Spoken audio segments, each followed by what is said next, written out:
Magandang araw mga kaibigan. Handa na ba kayo? Halina't samahan ninyo ako sa umaga na ito.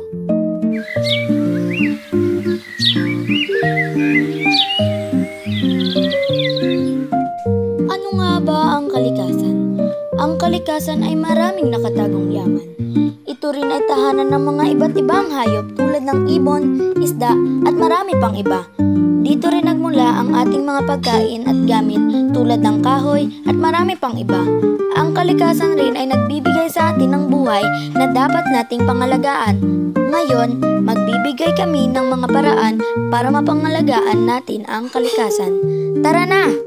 Mga paraan para pangalagaan ang kalikasan. Alam nyo na ba kung ano ang mga paraan kung paano alagaan ang kalikasan?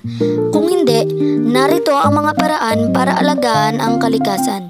Una, itapon ang basura sa tamang lalagyan. Siguraduhin itapon ang mga basura sa tamang basurahan at i-recycle ang mga recyclable materials. Pangalawa, magtanim ng mga puno.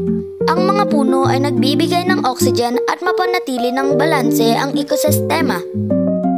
Pangatlo, gumamit ng mga eco-friendly na produkto. Piliin ang mga produkto na hindi nakakasama sa kalikasan. Pang-apat, iwasan ang paggamit ng mga kemikal. Ang mga kemikal ay nakakasama sa kalikasan at maaaring magdulot ng polusyon. Pang-lima, turuan ang mga kabataan. Ituro sa mga kabataan ang kahalagahan ng kalikasan. Pang-anim, mag-recycle. I-recycle ang mga basura upang makabawas sa polusyon. Pang-pito, huwag magkalat. Iwasan ang pagtatapon ng basura sa mga kalsada, ilog at iba pang lugar. Pang-walo, pangalagaan ng mga hayop at halaman. Ang mga hayop at halaman ay mahalagang bahagi ng ekosistema at dapat itong pangalagaan. Narito ang mga tanong na sasagutan natin. Handa na ba kayo? Simulan na natin. Una, bakit mahalaga na pangalagaan ang kalikasan?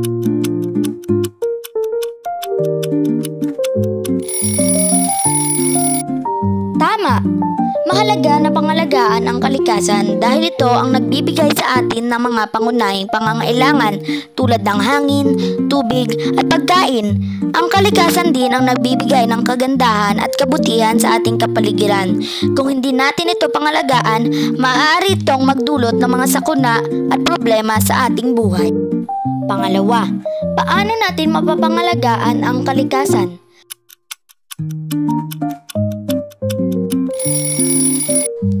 Tama! Maraming paraan upang mapangalagaan ang kalikasan tulad ng pagtatanim ng puno, pangangalaga sa tubig at marami pang iba. Maraming salamat sa inyong panonood. Naway marami pa kayong natutuhan sa araw na ito.